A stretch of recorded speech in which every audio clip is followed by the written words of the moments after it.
আসসালামু আলাইকুম। ক্লাস 9-10 শিক্ষার্থীরা, তোমাদের বায়োলজি বইয়ে 14টা চ্যাপ্টার আছে। তো এই 14টা চ্যাপ্টার থেকে মোস্ট ইম্পর্ট্যান্ট 6টা চ্যাপ্টার, যেখান থেকে সিকিউ আসার সম্ভাবনা সবচেয়ে বেশি, আজকে আমরা সেটা নিয়েই ডিসকাস করব। তো সবার প্রথমে যে চ্যাপ্টারটা চলে আসে সেটা হচ্ছে অধ্যায় 2। হ্যাঁ, জীবকোষ ও টিস্যু, অনেক বড় একটা চ্যাপ্টার, এখান থেকে কিন্তু সিকিউ আসবে। তারপর অধ্যায় 4, জীবনী শক্তি, ছোট্ট একটা মজার একটা চ্যাপ্টার, কিন্তু অনেক আসে। তারপর 5, খাদ্য পুষ্টি এবং পরিপাক। এরপর তোমাকে অধ্যায় 6টাও পড়া লাগবে, জীবে পরিবহন। ঠিক আছে, এরপর যেটা পড়তে হবে সেটা হচ্ছে অধ্যায় 11, জীবদেহে প্রজনন।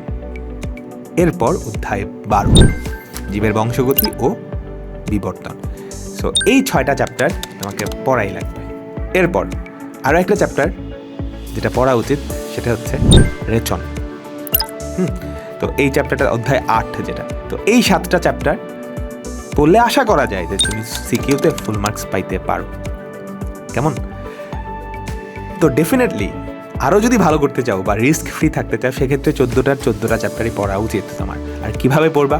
আমাদের রাকিবস ক্লাসরুম ইউটিউব চ্যানেলে কিন্তু আমরা 14টা চ্যাপ্টারের 14টারই একদম recorded highest quality class upload করে দিছি।